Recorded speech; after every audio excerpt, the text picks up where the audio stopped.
Pero las reformas tributarias que se van a transformar en ley. ¿Qué tal, Damián? Buenas tardes. ¿Cómo les va, chicos? Buenas tardes, Hugo. Buenas tardes, Agus. Bueno, muchas preguntas para hacerte, ¿eh? Así que la primera es, ¿desde cuándo? Que desde junio empieza a funcionar el sistema, pero ¿cuándo se enviará la ley al Congreso y cómo funcionará esto, no? Para mí tenemos dos velocidades de las medidas anunciadas esta semana por parte del gobierno. Una primera velocidad, yo le llamo velocidad caracol, va a ser muy lenta. ¿Por qué? Porque es régimen informativo, ya no hay cruces de datos de cuentas de tarjetas de crédito, nuevo régimen informativo, hasta a partir del 1 de junio hasta 50 millones de pesos no hay cruces, uno puede invertir en un plazo fijo hasta 100 millones de pesos, lo mismo con una LIC en la bolsa. También para hacer compras de consumo pasa de 250.000 pesos el límite a 10 millones de pesos. Esa es la primera etapa.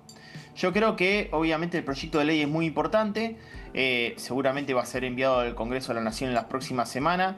Ahí yo creo que la dolarización endógena puede cambiar la velocidad, pasar de una velocidad caracol muy lenta a otro tipo de velocidad. Claro. Veremos cómo esto es una situación de confianza, tanto a partir del sistema, una confianza social, una confianza cultural y algo importante. Esto es lo más importante que tengo para decirles. Confianza institucional. Argentina, ustedes saben que la garantía jurídica ha sido algo que se ha perdido en la República Argentina. Claro. Hoy yo sé que Luis Majul tiene al ministro de Economía de la Nación en el programa. Va a ser muy importante también lo que esté diciendo el ministro de Economía en relación a esto, ¿no? Totalmente. Y blindar esto, ¿no? También en el Congreso es importante por la seguridad jurídica, como bien vos lo mencionabas. Vamos a desglosar poquito a poquito cada uno de los detalles que bien vos señalabas. Dale. Uno de ellos tiene que ver, por ejemplo, con el monto. Se había hablado mucho del monto a partir del cual Arca no te investigaba. Esto fue lo que dijo el propio ministro Caputo, hace unas horas nada más.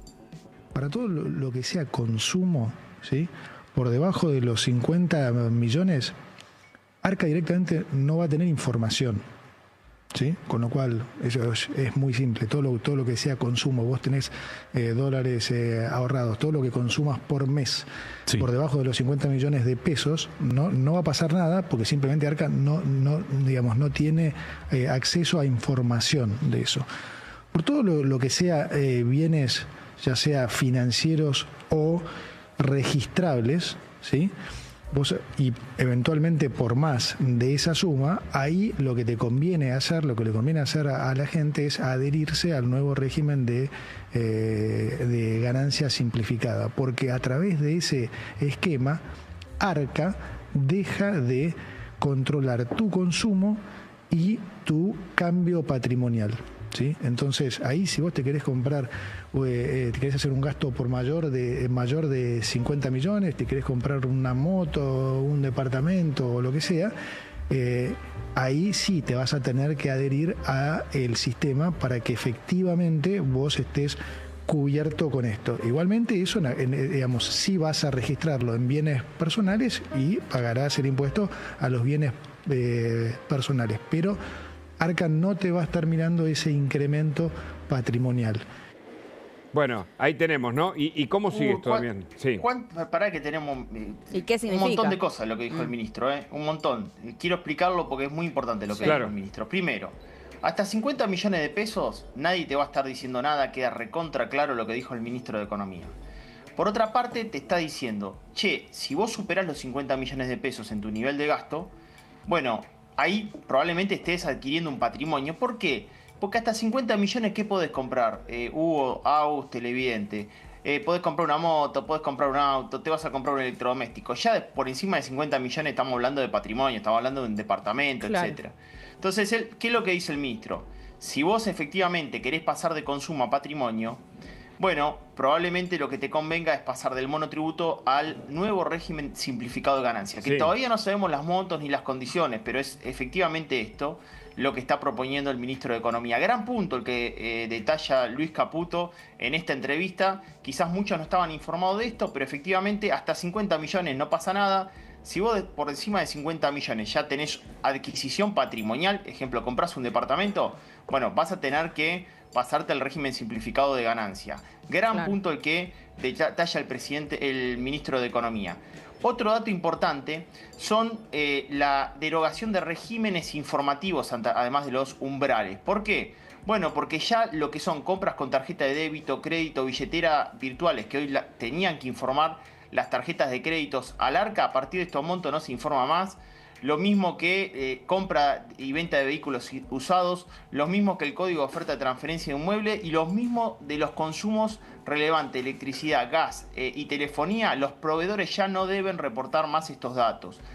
Datos importantes para la gente. Claro. Y dos más. Ahí lo que falta es el andamiaje legal, ¿no? Claramente, que es lo que el gobierno necesita para que esto funcione sin problemas, sin restricciones, para que después no te venga Arca y te diga, che, digo, si cambia de gobierno incluso, ¿no? Que de hecho, ahí te quiero preguntar, Dami, ¿no? ¿Qué información tenés vos sobre los detalles, ¿no?, de los proyectos de ley que se enviarán al Congreso en las próximas semanas? Que me parece que es lo más importante por esto que vos mencionabas recién. De velocidad Caracol puede avanzar una velocidad mayor porque la gente tal vez tiene otra confianza si esto se aprueba en el Congreso, justamente porque te blinda frente a futuros gobiernos. Pero eso es recontra clave. Básicamente, ¿por qué?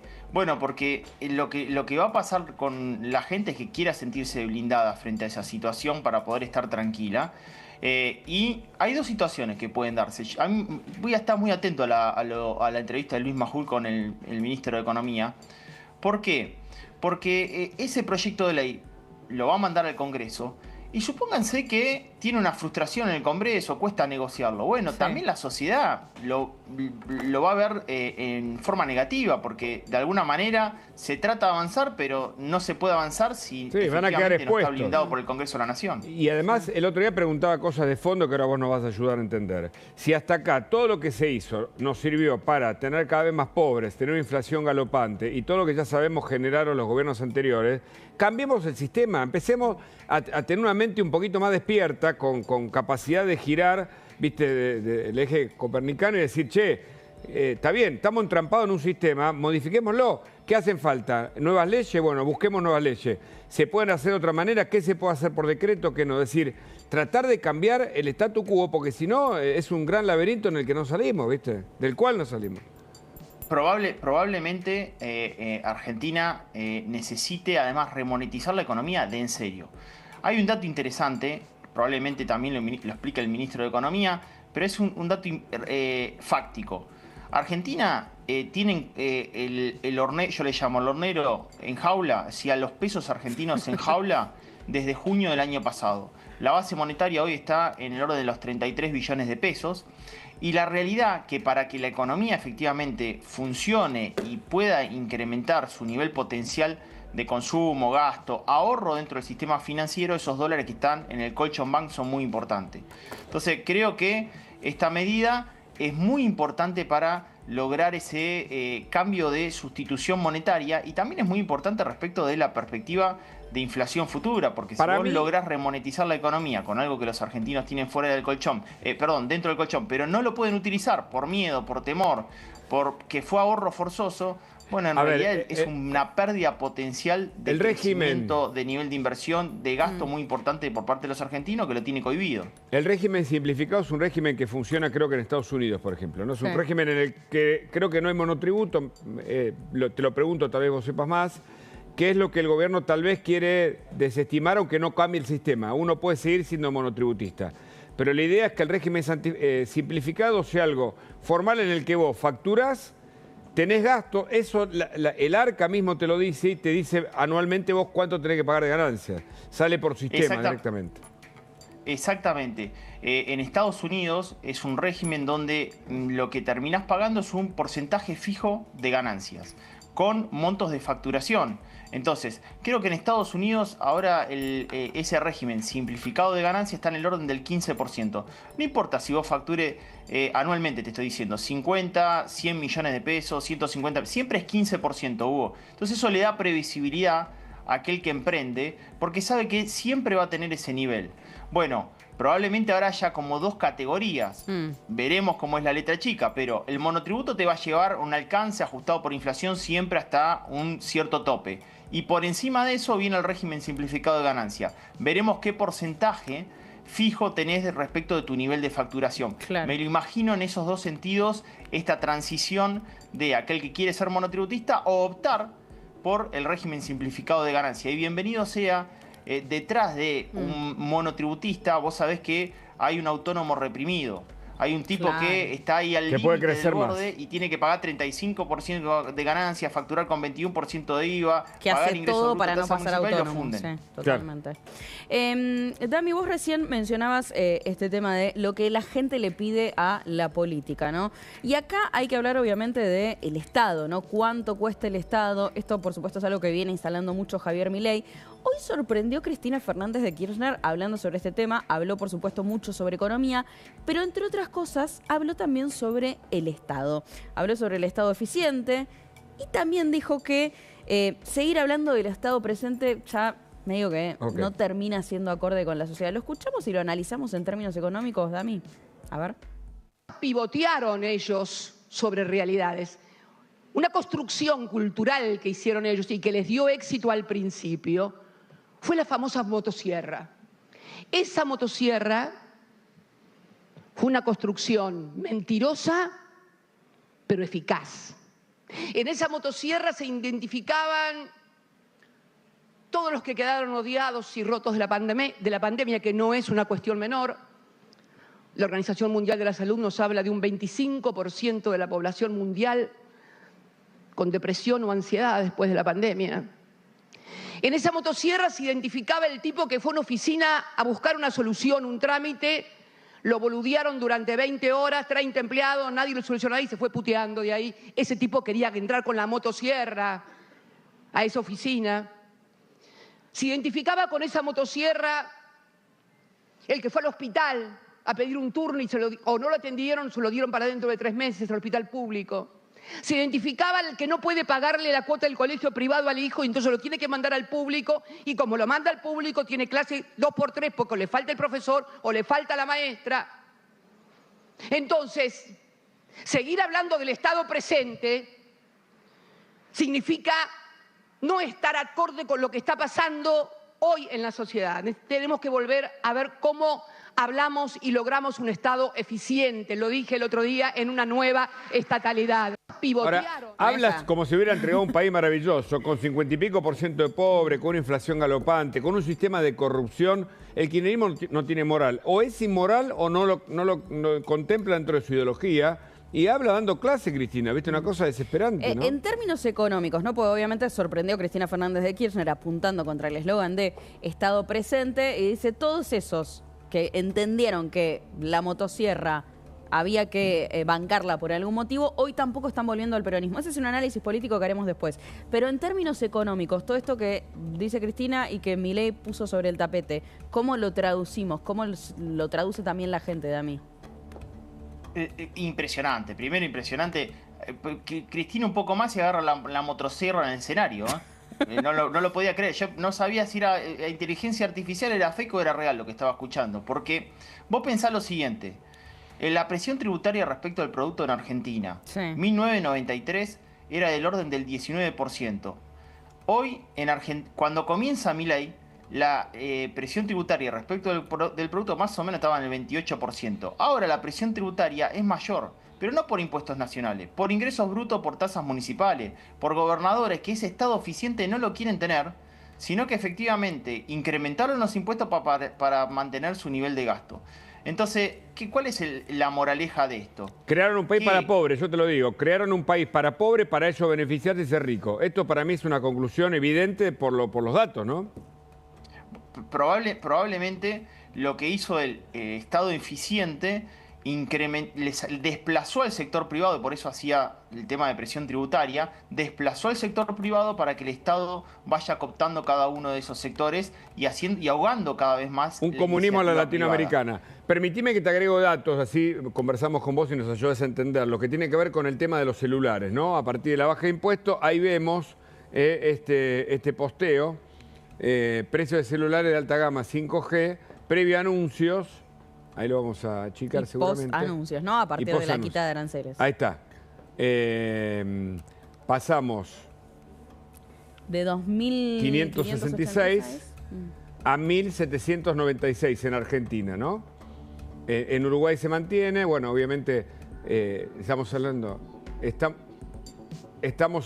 de lo previo y de lo post, ¿no? Exacto, o sea, antes del anuncio te salía uno de estos celulares, $2.566 en Argentina, post anuncio te sale 1.796 y también el dato es que previo al anuncio Argentina aparecía como el país más caro para comprar el celular y ahora lo termina superando Uruguay, queda Argentina en el segundo lugar. Esto es un dato, Argentina sigue siendo caro, pero al menos deja de ser el más caro. Estamos más competitivos, claro. Estamos tomándonos el DeLorean de Volver al Futuro. ¿Por qué? Porque estamos hablando del 15 de enero del 2026, cuando se cumple la segunda etapa que anunció el vocero y anunció la cartera de Economía, donde primer ciclo se bajan los aranceles y segundo ciclo se terminan de bajar totalmente a mediados de enero del 2026. En ese ciclo, bueno, efectivamente Argentina va a bajar probablemente las estimaciones de mercado que en electrónica bajan en el orden del 30% de los precios. Yo creo que hay dos situaciones o tres situaciones a revisar ahí. Primero, baja por aranceles, baja por incremento de la competencia, porque efectivamente hay mayor nivel de importaciones que van a competir con mercado doméstico. Y tercer dato, a mí de esta medida me parece que en términos macro también tiene una interpretación muy importante a leer. Probablemente desincentive tour de compra. Llévense este dato, desincentive tour de compra, porque probablemente el celular o el televisor o lo electrónico siga siendo un poco más barato en Chile, pero ya no te tomás un avión, te plantás en un hotel, tenés que pagarse en almuerzo para llevarte un smartphone, ¿me entendés? O sea, desalienta el tour de compras, la baja de aranceles, y efectivamente radica en el mercado doméstico esos consumos que Argentina estaban haciendo consumo transfronterizo, ¿viste? O sea, cruzado la frontera pues sabía lo consiga muy, pero mucho más económico afuera. Claro. Dami, gracias como Muchas siempre. gracias. Te mandamos un abrazo. Un placer. Saludos al calamar, se lo merece. Ahí está, en un ratito vamos a volver ahí allí la al gente móvil. se junta. Tenemos las imágenes en vivo que les estás viendo al costado de la pantalla. De la economía pasamos a la política. Está con nosotros el senador nacional Luis Juez, a quien le damos la bienvenida. Senador, buenas noches. Hola Luis, ¿cómo le va? Hola, ¿cómo les va? Feliz Día de la Patria, ¿cómo andan ustedes? Igualmente. Bueno, con expectativas con esta ley que va a enviar el gobierno para cambiar el régimen tributario, ¿no? Dolarizar o en todo caso que los dólares del Colchón Bank ingresen al mercado. ¿Qué piensa? ¿Va a salir? Tuvo el ministro Caputo el viernes acá en Córdoba en la Bolsa de Comercio y la verdad estaba todo el empresariado cordobés y causó una excelente impresión. O sea, a riesgo de ser extremadamente sincero, hacía mucho tiempo que la Bolsa no tenía semejante cantidad de empresarios del nivel que estaban y las explicaciones que el ministro dio, con la simpleza que lo planteó y con la seguridad que transmitió, generó acá en Córdoba le diría una muy buena impresión. Claro. Bueno, habrá que trabajarlo parlamentariamente el tema, habrá que buscarle la vuelta. Claramente necesitamos que esta economía se reactive. Sabemos que los dólares muchas veces se ha comentado, se dice que los argentinos tenemos varios cientos de miles de millones de dólares en la casa, porque fue la forma que tenía el ciudadano común, el que podía. Tampoco estamos generalizando, pero la vetusta golpeada y casi extinguida clase media ahorraba en dólares para que el Estado no le aniquilara sus ahorros, pensando en el futuro. Bueno, dicen que van a generar mecanismos que permitan que esos dólares puedan ser metidos en la reactivación de la economía y bueno, yo creo que hay que buscar un buen mecanismo legal que permita que la gente lo pueda hacer con tranquilidad, con transparencia, pero también con continuidad en el tiempo. Se vienen, Luis, en el Senado, bueno, en el Congreso en general, algunos proyectos importantes para el gobierno. Este es uno de ellos. Otros que obviamente van a generar rispideces. En el Senado esta semana se va a hablar sobre la posibilidad de la ampliación de la Corte. Y la pregunta es, ¿cómo quedan los bloques que son aliados del gobierno? Espacios como en su momento fueron Juntos por el Cambio, que hoy están bajo otros nombres tal vez, pero que trabajaban juntos después de lo que fueron las elecciones en la ciudad de Buenos Aires, que es verdad, fueron en la ciudad pero tuvieron un impacto nacional, me parece, ¿no? Te voy a hablar en lo personal. Yo soy senador por el Frente Cívico de Córdoba e integramos Juntos por el Cambio. Sí. Al contrario, nosotros hemos definido con claridad hace ya 1 año y medio atrás que en esta provincia nuestro espacio político va a ser lo que el presidente necesite que se haga. Esto lo hemos definido mucho antes. Y como muestra de libertad, renuncié a ser presidente de la bancada nuestra. Yo no veo que la cosa vaya a cambiar, no. Es cierto que la interna de la ciudad de Buenos Aires, la elección de legisladores porteños fue salvaje, fue violenta, innecesaria, fue anticipada. Es cierto que hubo todo un montón. Aparte lo he hablado con ustedes, así que no estoy diciendo nada que no haya dicho en los últimos 3 meses. No, pero antes de decirle a ustedes y a los periodistas que esa elección anticipada, fuera de cualquier cronograma, complicaba el gobierno, bueno, ahí está, desafiaron y salió un tercero. Entonces, espero que eso no complique la situación. De hecho, nosotros le tomamos, recuerdo una de las frases que usted nos dijo acá, que es que en este caso debería el gobierno conducir a todos quienes tienen ideas similares y acoplarse a ese liderazgo. Creo que palabras más, palabras menos, usted dice eso. ¿Usted ve que gente de lo que quedó de Juntos por el Cambio, el PRO, pueden hacerlo a nivel de la provincia de Buenos Aires? ¿Deberían hacerlo? ¿Y cómo se los convence si es que esa es la idea? El domingo pasado el electorado nuestro fue muy claro, muy contundente. Y lo digo con mucho respeto. Nuestro electorado hoy acompaña al presidente Milei. Esto no, le den la vuelta que le den. Disfrácenlo como quieran, píntenlo como quieran, dibújenlo como quieran. Los que nos votaron a nosotros, los que nos acompañaron a nosotros, los que nos llevaron al gobierno nacional en el 2015, ese electorado hoy lo acompaña el presidente Milei y no entiende las dificultades, las diferencias, las vanidades, las exacerbadas posiciones personales de dirigentes que lo único que hacen es favorecer las posiciones del enemigo. Nuestro electorado, lo vengo diciendo después que perdimos, después de la PASO y que Milei se convirtió en el candidato que iba a disputar contra el kirchnerismo el balotaje. Nuestro electorado está acompañando al presidente Milei. Si los dirigentes lo quieren ver, bárbaro. Si por alguna cuestión de vanidad o de ego personal no lo entienden y quieren seguir dando este tipo de disputa, entiendo yo que los resultados van a ser muy parecidos a los del domingo pasado en la ciudad de Buenos Aires.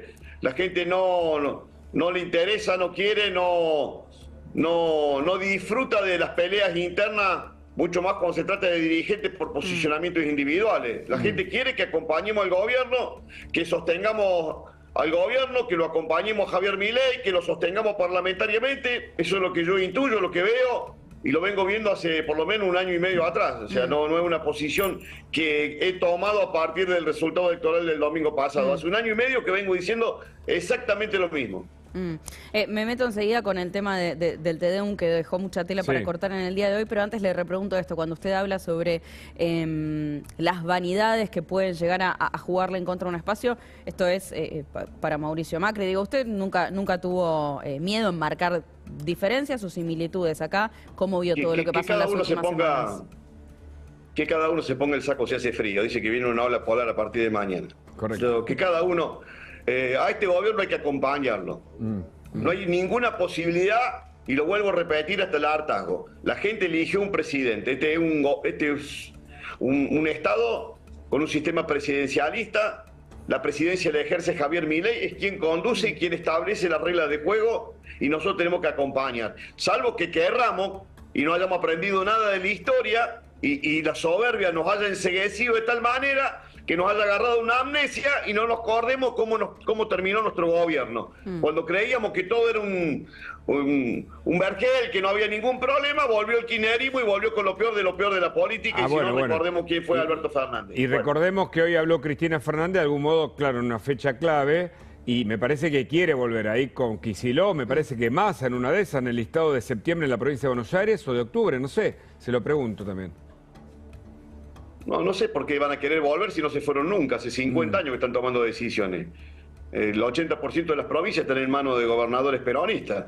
Por eso se hace muy difícil poder llevar adelante un plan nacional que permita a los argentinos recuperar de una vez por todas la economía, porque los gobernadores siguen gastando la manchacha. Acá el gobernador de mi provincia sigue despifarrando el dinero público en gastos de una obscenidad monstruosa, con un discurso haciéndose el democrático, el que vamos a sostener la obra pública, vamos a sostener las inversiones. Claro, ¿cómo no van a sostener la obra pública si se enriquecen con esa obra pública hace 28 años que son infinitamente ricos a partir de obras que la gente no necesita, que la hacen las empresas de los amigos y que terminan siempre beneficiando a los mismos actores? Pero bueno, yo estoy convencido de que cómo no van a querer volver si no se fueron nunca, son parte del esquema, son parte del esquema de poder.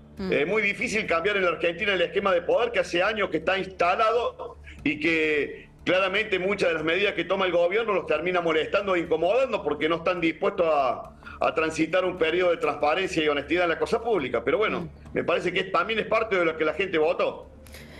Senador, hoy dejó mucha tela para cortar, por supuesto, el Te Deum, desde el arzobispo de la ciudad de Buenos Aires, diciendo que se está muriendo la fraternidad, apuntando a lo que ocurre en las redes sociales, hasta el presidente Javier Milei y este momento muy viral, por supuesto, donde ahí está, ¿no? Lo deja con la mano levantada a Jorge Macri, que lo iba a saludar y no lo saluda. Tampoco se cruzan las miradas con Victoria Villarruel, algo que después terminó reforzando, ¿no, Milei? Sí, exactamente, porque posteó a propósito de este momento, ahí lo vemos, ¿no? Roma no paga traidores. Si se es bueno con los malos, escribió el presidente, esto es con quienes traicionan, mienten, calumnian, injurian y ensucian por una mera ventajita, se termina siendo muy malo con los buenos. Fin. Postdata, saludos para el charlatán Gutiérrez Rubí y otras basuras varias, dice el presidente. ¿Qué opina Luis sobre esto? Se ve que algunos no lo conocen al presidente. La política nos acostumbra a los cínicos, los hipócritas, a los falsos, a los políticamente correctos. Este hombre no es así. No es así. Vos lo ofendes, se lastima. Lo agravia, se ofende. No es un cínico, no es un hipócrita. Probablemente, no sé, capaz que lo políticamente correcto, la imagen. Pero el tipo no es un falso. Pero nos acostumbró a la política estos 50 años que la falsedad es parte de... El tipo es así. Y no sé si está bien o está mal, pero es así, es auténtico. Es absolutamente así. Él te dice, yo me cuesta. Me cuesta, cuando me lastiman me cuesta, cuando me ofenden me cuesta, cuando me agravian me cuesta, cuando me hieren me cuesta. Entonces me parece, yo trato de verle el lado positivo, digo, el tipo es auténtico. Lo que pasa es que como hemos tenido años y años, décadas y décadas de falsos, hipócritas, cínicos, tipos con... Bueno, hoy la vemos Cristina y todavía tiene cara de pararse en un escenario, pero esa es la política que hemos consumido los últimos 50 años. La Argentina fue conducida por cínicos, por hipócritas, por tipos que te sonreían y después en privado te apuñalaban. Bueno, no, tenemos un presidente que no se la banca, que el tipo es así. Si vos lo ofendés, el tipo tiene derecho a decir, mira, la verdad, me lastimaste, me agraviaste, me ofendiste, te di la oportunidad que me pidiera disculpas y encima me quisiste cagar. Bueno, perdóname, loco, yo la verdad no tengo ganas de darte la mano. Probablemente lo que esté diciendo sea horrible desde el punto de vista de lo políticamente correcto, pero estamos frente a un hombre que no es un mentiroso. Hemos tenido tantos mentirosos que no hemos acostumbrado que pareciera que también estas cosas, que estos actos protocolares... pero al tipo no le gusta eso. Ahora seguimos, Luis. Pará.